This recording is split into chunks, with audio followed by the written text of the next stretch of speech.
Hey, Tiffani Robin here with the Robin Group at Keller Williams. Thanks for joining us today. Today's topic is actually going to be about disclosures.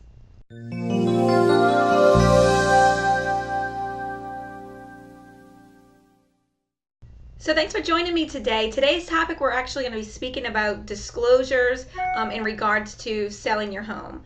Before we start, I want to direct your attention to the links below. If you are looking to buy a home, or if you're looking to at least, figure out what your home's worth in today's market, please click the links below. So back to our topic. So when I talk to you about disclosures, it's very important that as a seller, you understand what exactly needs to be disclosed in order to sell your home.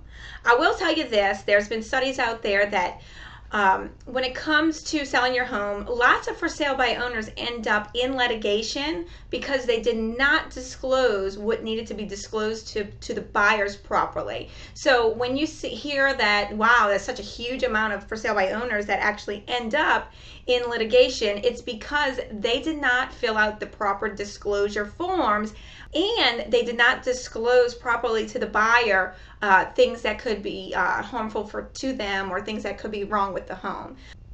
Okay, so here are some examples of what exactly I'm speaking about.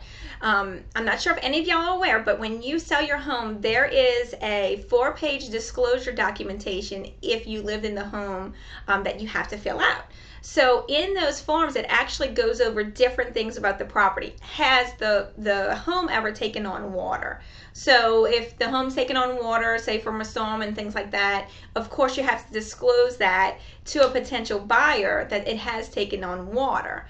And here's the thing though, that sometimes sellers miss that it also asks on there, has the land ever taken on water?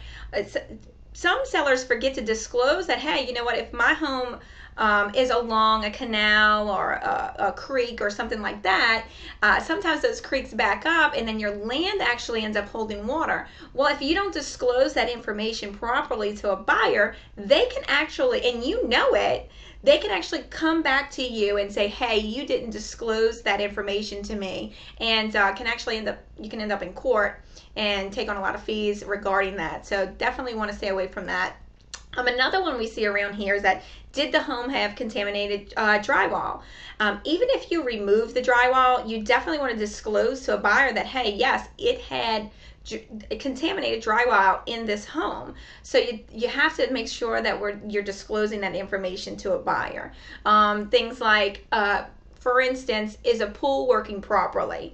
If you check off, yes, the pool is the pool is in good order, and then they come back and find out, no, the pool's not in good order. Actually, it leaks. The motor doesn't fit to the size of the actual pool, and things like that. In your head, yeah, it may be in working order because you swim in it, and it is not technically broken in your eyes. However, that is not the proper working condition for the pool. So you have to make sure that you're disclosing things like that. It's very important, for an agent like myself, I definitely go over line for line what is on those disclosure documentations and make sure that my sellers filled out that paperwork properly, because the last thing that I want as an agent is for my clients to end up in some kind of courtroom battle over properly disclosing documents or information about the property. So if you're a for sale by owner out there actually and you're wondering what am I even talking about, because lots of for sale by owners, they don't even,